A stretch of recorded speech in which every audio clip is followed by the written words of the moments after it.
Hello दोस्तों, नमस्कार। SMKC channel में मैं आप सभी लोगों का दिल से बहुत बहुत स्वागत करता हूं। दोस्तों, इस वीडियो में हम लोग कवर करने वाले बहुत सारे डिफरेंट स्टॉक्स को, तो चलिए फटाक से इस वीडियो को स्टार्ट कर लेते हैं। बट उससे पहले ज़रूर इस चैनल को सब्सक्राइब कर लेना, साथ में बेल आइकन को भी हिट कर लेना, तो आप लोगों को ऐसे वीडियो देखने को मिल जाएंगे। आप चाहो तो स्टॉक मार्केट क्लासेस इस चैनल को भी फॉलो कर सकते हो, लिंक नीचे डिस्क्रिप्शन बॉक्स में दे दी है। एंड उसी के साथ साथ कुछ वीडियोज़ यहाँ पे मैंने अपलोड कर दिए हैं, जैसे कि आप लोग स्क्रीन के ऊपर देख सकते हो। इन वीडियोस की भी लिंक मैंने डिस्क्रिप्शन बॉक्स में यहाँ पे नीचे दे दिए। अगर कोई वीडियो आप तक नहीं पहुँचा है तो वो भी वीडियो आप लोगों को देखने को वहाँ पे मिल जाएगा। सो दोस्तों, सबसे पहले हमेशा की तरह सबसे ज़्यादा सवाल पूछने वाले जो रहते कमेंट्स में एचडीएफसी एएमसी को भी लेके होते, वही कहना चाहूँगा फ्रेंड्स, ज़रूर यहाँ पे आप बने रह सकते हो, कोई प्रॉब्लम की बात नहीं है। इवन दो अगर ये नीचे भी आ जाते हैं, बाय ऑन डिप्स की स्ट्रैटेजी आप लोग लगा सकते हो। फंडामेंटली स्ट्रॉन्ग है शेयर। ये सारी बातें मैं अपने पॉइंट ऑफ व्यू से बता रहा हूँ, आप लोग चाहो तो डिनाई कर सकते हैं, बट ज़रूर ये शेयर नीचे आता है तो आप लोग लॉन्ग टर्म के लिए इसमें एसआईपी मोड भी अप्लाई कर सकते हो। शेयर बिल्कुल अच्छा है, लॉन्ग रेंज में अच्छा खासा फ़ायदा भी आप लोगों को ये ज़रूर दे सकता है। उसके बाद हम लोग यहाँ पे बात करेंगे एक बैंकिंग स्टॉक्स की, जिसका नाम है येस बैंक। आप लोग देख सकते हैं अभी ये 12 रुपये के आसपास आ चुका है, जो कि आप लोगों को ऑफर किया गया था। जो रिटेल निवेशक थे बहुत बुरी तरीके से यहाँ पे अटके हुए थे। हालांकि मैंने आपको कहा था, बहुत सारे लोगों को आपको बुरी तरीके से झांसे में लाके बताया था कि 25 रुपये का शेयर है, 12 पे आ जाएगा, आप लोग इसको बेच दोगे तो डबल मुनाफा। तो इतना आसान तो होता नहीं है स्टॉक मार्केट, हर कोई यही कर लेता। तो इसीलिए कभी भी एफपीओ भी आ जाता है तो आप सभी लोगों को पता है कि यहाँ पे हम लोग को गिरावट देखने को मिल जाती है, क्योंकि वो डिस्काउंट के ऊपर होता है, नीचे रहता है। सो याद रखना है जो मैंने बात कही थी कि येस बैंक का शेयर आपको बेचना नहीं है अगर आपके पास रहेगा तो, क्योंकि ये शेयर ज़रूर आप लोगों को थोड़ा टाइम देने के बाद ये ऊपर जाते हुए देखने को मिल सकता है। उसके बाद अभी हम लोग बात करेंगे नेक्स्ट स्टॉक का, जिसका नाम है हिंदुस्तान यूनिलीवर एचयूएल। बहुत ही गजब का स्टॉक है, आप लोग बने रह सकते हो, लॉन्ग रेंज में कोई भी दिक्कतें नहीं होगी, छोटी मोटी गिरावटें आप लोगों को देखने को मिल सकती है। सो शेयर बहुत ही ज़बरदस्त है। अभी जो वीडियो बनाया था उसमें भी ये कंपनी आप लोगों को देखने को मिली थी। उसके बाद एवेन्यू सुपरमार्ट, डीमार्ट की अगर हम लोग बात करें तो यस, इसके रिजल्ट बिल्कुल भी अच्छे नहीं थे। एंड उसके बाद आप लोग देख सकते हैं बाजार यहाँ पे टिका हुआ है, इसलिए डीमार्ट भी हम लोग को इस लेवल पे देखने को मिल रहा है। इवन तो ये शेयर मेरे पोर्टफोलियो में भी यही कहना चाहूँगा कि कंपनी के रिजल्ट इतने अच्छे नहीं थे, बहुत ही ज़बरदस्त हम लोग को गिरावट देखने को मिली थी। एंड अगर मार्केट जोर से कोलैप्स हो जाता है तो शायद से हम लोग को डीमार्ट में भी गिरावट देखने को मिल सकेगी। इसका अर्थ ये नहीं कि कंपनी बर्बाद हो गई, इतना आसान नहीं होता है। ज़रूर यहाँ पे कंपनी ने अगर अपने आप को इम्प्रूव किया तो ये कंपनी और भी शानदार परफॉर्मेंस दे पाएगी, क्योंकि पिछले साल अगर हम लोग बात करें 365 डेज़ की कैलकुलेशन करें तो सबसे फास्ट ग्रोइंग कोई कंपनी है तो वो डीमार्ट ही है, जो कि हम लोग को मार्केट कैपिटलाइजेशन के हिसाब से 11वें नंबर तक आती हुई देखने को मिली थी। मतलब आप अंदाज़ा लगा सकते हो, निफ्टी 50 का स्टॉक नहीं है, फिर भी 11वें नंबर के आसपास, ये एक बहुत बड़ा अचीवमेंट रहता है। सो आप इसको ऊपर ज़रूर नज़र रख सकते हो। आईटीसी की बात करूँगा, आईटीसी यही कहना चाहूँगा, कोई टेंशन की बात नहीं। आप लोगों ने एक ही चीज़ करनी पड़ेगी, आपको होल्ड करना पड़ेगा। फ्रेश बाइंग के लिए मैं हमेशा आप लोगों को मना करता हूँ आईटीसी के लिए, क्योंकि आप में उतना पेशेंस नहीं होता है। आईटीसी हमेशा स्लो चलने वाला स्टॉक है, लो आप लोगों को पता है बीटा मतलब रिस्क होती है, एंड लोअर बीटा वाला ये स्टॉक है, ज़्यादा यहाँ पे हम लोग को मूवमेंट भी देखने को नहीं मिलती है। सो जिनके पास ऑलरेडी रहेगा उनको एक ही सलाह है कि आप लोगों को होल्ड करना पड़ेगा, क्योंकि लॉन्ग रेंज वाला स्टॉक है, शॉर्ट रेंज में आप लोगों को ज़्यादा यहाँ पे उम्मीदें नहीं रखनी चाहिए। उसके बाद state bank of India, SBI के सर नंबर्स अच्छे आए हैं, रिजल्ट अच्छे है क्या, अभी हम लोग एंटर करें। मुझे ऐसा लगता है कि एसबीआई में उतना रिटर्न आप लोगों को नहीं मिलेगा, बहुत सारे लोग इसको 300 प्लस के लेवल पे लेके हुए फंसे हुए हैं।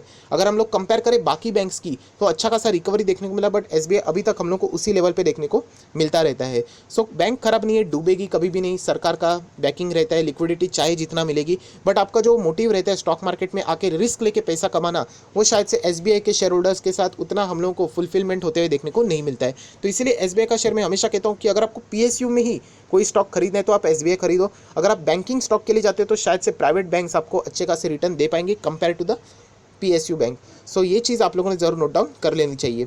लॉस में एसबीआई को निकाल मत देना, अगर आपके पोर्टफोलियो में रहेगा तो होल्ड रख लेना। बजाज फाइनेंस की बात करें, स्टॉक गजब का है सर, वापस अगर इसमें गिरावट हो गई तो देखिए मार्केट में गिरावट पूरी हो जाएगी, तो मतलब पूरा हो जाएगा तो ये भी गिरेगा। अगर स्पेसिफिकली अगर हम लोग बात करें मोरेटोरियम से रिलेटेड एक्सटेंशन की बात सामने आ रही है, जो कि आज हम लोगों ने यहाँ पे देख लिया था, हालांकि ये कन्फर्मेशन नहीं है।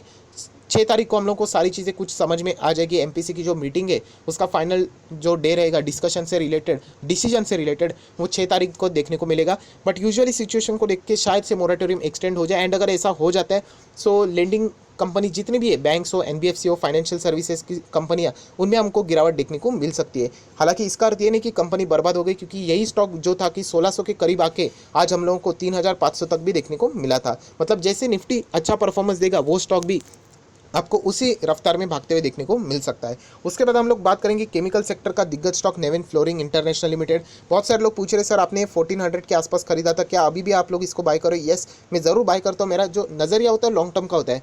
वो एक ने कमेंट किया था सर मैंने 1400 में एंट्री लिया था, मेरा टारगेट था वहाँ पे 1700 के आसपास, क्या मैं प्रॉफिट बुक करूँ? डेफिनेटली आप कर सकते हो। आपने खुद ही आंसर बता दिया कि मेरा टारगेट था 1700 करके। सो अगर आप अपने टारगेट दिमाग में फिक्स कर लेते हो तो ज़रूर आप लोगों ने अपने जो डिसीजन है उसकी रिस्पेक्ट कर लेनी चाहिए और लालच के चक्कर में नहीं पड़ना चाहिए। अगर आपको डाउट होता है तो आप पार्शियल प्रॉफिट बुकिंग भी कर सकते हो, तो ये चीज़ हमेशा याद रखनी चाहिए। सो प्रॉफिट बुकिंग में अगर आपको डाउट होता है तो ऊपर आई बटन पे दिया हुआ वीडियो जरूर देख लेना, जहाँ पे आपको प्रॉफिट बुकिंग लॉन्ग टर्म के लिए कब करना चाहिए उसका जो कन्फ्यूजन होता है वो शायद से दूर हो सके। उसके बाद हम लोग यहाँ पे नेक्स्ट स्टॉक के ऊपर आ जाते हैं, जो कि और एक AMC company Nippon life India asset management company. इससे रिलेटेड भी यही कहूँगा, एचडीएफसी एएमसी एंड निप्पॉन ये दोनों आप लोगों ने होल्ड करने चाहिए। दोनों कंपनी डेट फ्री है, आगे जाके और भी अच्छा खासा परफॉर्मेंस दे सकती है।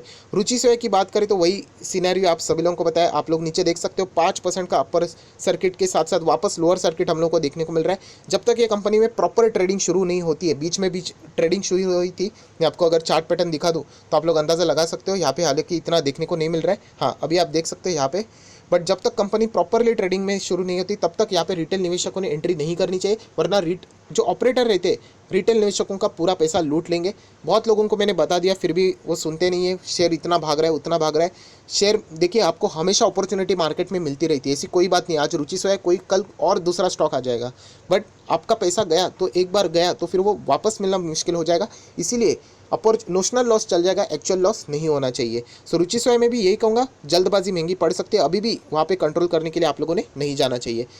एसबीआई कार्ड से रिलेटेड यही कहना चाहूँगा, लॉन्ग टर्म के लिए शेयर बहुत ही अच्छा है। अगर नीचे मिलता है तो आप लोग ज़रूर इसमें भी बाय ऑन डिप्स लगा सकते हो, बट याद रखना लॉन्ग टर्म के लिए आपको होल्ड करना पड़ेगा। कंपनी का बिजनेस मॉडल बहुत शानदार है एंड स्पेसिफिकली ऑनलाइन बिजनेस के कारण इस कंपनी का जो बिजनेस है वो और भी अच्छा खासा परफॉर्मेंस दे रहा है। एसबीआई कार्ड के बाद अगर हम लोग बात करें नेक्स्ट स्टॉक का तो उसका नाम है इंडसइंड बैंक। यही कहना चाहूँगा कि बैंकिंग सेक्टर में बहुत सारी खबरें आ रही है कि यहाँ पे प्रॉब्लम हो सकती है, जो कि सच भी है। जितना ये मोरेटोरियम इंक्रीज होते रहेगा एनपीएस की नंबर्स भी बढ़ते ही सकते हैं। हालांकि वो 90 डेज़ का 180 डेज़ कर दिया एनपीएस को रिकग्नाइज करने से रिलेटेड, वो भी एक अनसर्टिनिटी क्रिएट करेगी और ये अनसर्टिनिटी लंबी और तक चलती रहेगी। सो जितना ये लंबा चलेगा एक्चुअल पिक्चर समझ में नहीं आएगा, कौन से बैंक कितना सर्वाइव कर पाएगा। सो इंडसइंड बैंक में यही कहना चाहूँगा कि बैंक में कोई प्रॉब्लम नहीं होगा, बट जो रिटर्न के मामले में यहाँ पे हम लोग को बात की शेयर की तो यहाँ पे गिरावट आने के चांसेस ज़्यादा हो सकते हैं। सो स्ट्रॉन्ग बैंक में रहना, जो हमेशा मैं आप लोगों को सिखाता हूँ। एक्सिस बैंक की भी बात करें तो सेम सिचुएशन आप लोग देख सकते हैं, गिरावट तेज़ हो जाती है। हालांकि मैं इसको 4th नंबर पे हमेशा रख देता हूँ, मतलब पहले एचडीएफसी, कोटक महिंद्रा बैंक, उसके बाद आईसीआईसी बैंक, उसके बाद आप चाहो तो एक्सिस बैंक के ऊपर फोकस रख सकते हो। तो बैंक तो खराब नहीं है, आप चाहो तो इसमें बने भी रह सकते हो। उसके बाद हम लोग बात करेंगे आईआरसीटीसी की। तो आईआरसीटीसी से रिलेटेड मेरा एक ही कमेंट है कि कंपनी के जो रिजल्ट थे वो अगर शानदार होते तो ज़रूर आप लोग सोच सकते थे।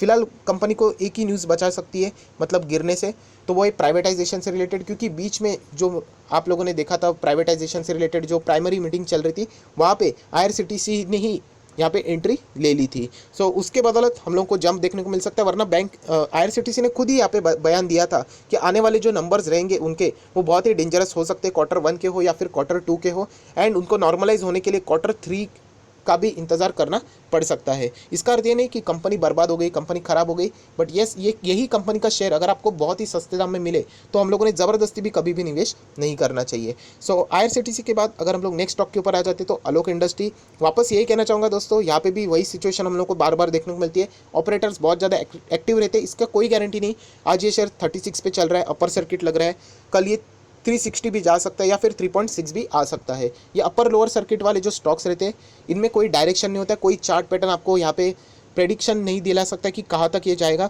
तो हमेशा संभाल के रहना, क्योंकि इसमें जो विकेट जाती है हमेशा वो रिटेल निवेशकों की जाती है, क्योंकि वो हमेशा ट्राई करेंगे अपर सर्किट में खरीदने के लिए, ऑर्डर लगा के बैठते हैं, एंड जब वो एग्जीक्यूट होता है तब लोअर सर्किट आ जाता है, हायर लेवल पे सबसे ज़्यादा टॉप लेवल पे वो स्टॉक्स उनके पोर्टफोलियो में एंटर कर लेता है। सो थोड़ा इमोशन को कंट्रोल में रख लेना चाहिए, इतना ही मैं कह सकता हूँ। हालांकि ये पेनी स्टॉक हमारे पोर्टफोलियो में 1 से 2 रुपये से 4 रुपये से हम लोगों ने इसमें लिया था, बट बहुत ही मामूली से क्वांटिटी में। उसके बाद हम लोग बात करेंगे यहाँ पे रिलायंस इंडस्ट्री की, जो कि आप सभी लोगों को पता है अभी 14% वेटेज रिलायंस इंडस्ट्री का हो चुका है। मैं वापस कहना चाहूँगा, जो अभी मैंने वीडियो बनाया था बहुत सारे लोग कह रहे हैं कि सर वो वेटेज एवरेज के मेथोडोलॉजी से रिलेटेड अगर हम लोग बात करें, फ्री फ्लोट से, कैपिटलाइजेशन से रिलेटेड ये बातें होती है, तो 110% बिल्कुल सही है। इनफैक्ट वो साइड में लिखा भी होता है। बट मुद्दा यही है दोस्तों, जो कि एक्सपर्ट लोग भी कह रहे थे कि इस मेथोडोलॉजी से अगर हम लोग बात देखें तो एक दिन ऐसा आएगा कि नंबर 1 एंड नंबर 2 के शेयर में ज़बरदस्त गैप रहेगा, जो कि अभी हम लोग को देखने को मिल रहा है। 14% रिलायंस इंडस्ट्री का वेटेज निफ्टी में हो चुका है, जो कि बहुत ही ज़्यादा है। एंड उसी के साथ साथ जो नेक्स्ट स्टॉक है, लगभग 9.5% का वेटेज जो कि एचडीएफसी बैंक को मिल रहा है।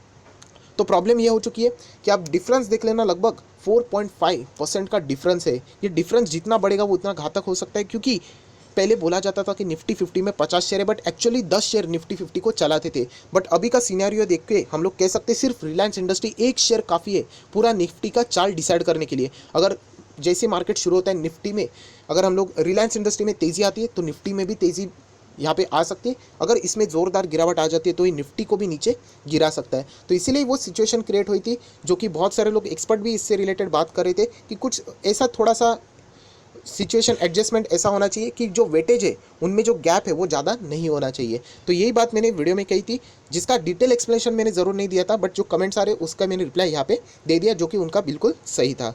सो रिलायंस इंडस्ट्री ज़रूर अभी आप लोगों ने फोकस में रखना चाहिए, क्योंकि 14% वेटेज निफ्टी का अभी इसी स्टॉक को मिलता है। सो ज़रूर रिलायंस में अगर तेज़ी मंदी रहेगी तो उतनी ही तेज़ी मंदी हम लोग को मार्केट में देखने को मिल सकती है, इंडेक्स में भी देखने को मिल सकती है।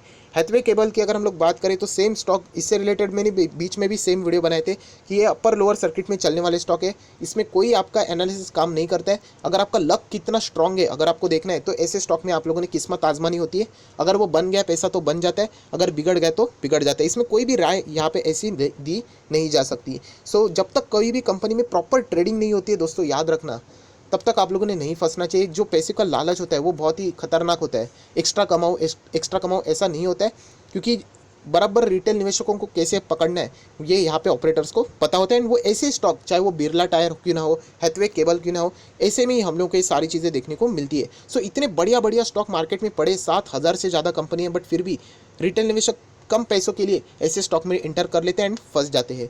तो यही कहना चाहूँगा दोस्तों कि संभाल के रहना, ऐसे बहुत सारे स्टॉक मार्केट में आते रहते हैं, आगे भी फ्यूचर में आते रहेंगे। सो प्रॉपरली आप अभी देख भी सकते हैं यहाँ पे जो फिलहाल गिरावट देखने को मिल रही है, अगर और गिरावट अगर हो जाती है मार्केट में तो बड़े बड़े शेयर्स आपको सस्ते दाम में देखने को मिल रहे हैं। सो क्वांटिटी के पीछे मत भागना कि मुझे 10,000 क्वांटिटी मिलेगी। बहुत सारे लोग रहते हैं मेरे पास 50,000 शेयर है, 10,000 शेयर है, कोई फ़ायदा नहीं, बिकने जाएगा तो कोई खरीदने के लिए है नहीं, तो उसका कोई नहीं। उससे अच्छा एक शेयर खरीद लो, 2 शेयर खरीद लो, बट उसकी वैल्यू होनी चाहिए। सो ये बात याद रखना, जो कि बहुत ही ज़्यादा इंपॉर्टेंट भी है। सो जितने भी स्टॉक थे मैंने फटाफट यहाँ पे कवर कर लिए। आशा करता हूँ दोस्तों ये वीडियो आपको अच्छा लगा हो तो लाइक जरूर कर देना, दोस्तों के साथ मैक्स टू मैक्स शेयर करना, तो उनको भी इन्फॉर्मेशन पहुंच जाएगी। So that's it, thank you very much दोस्तों, we will be meeting on next video. तब तक के लिए बाय बाय।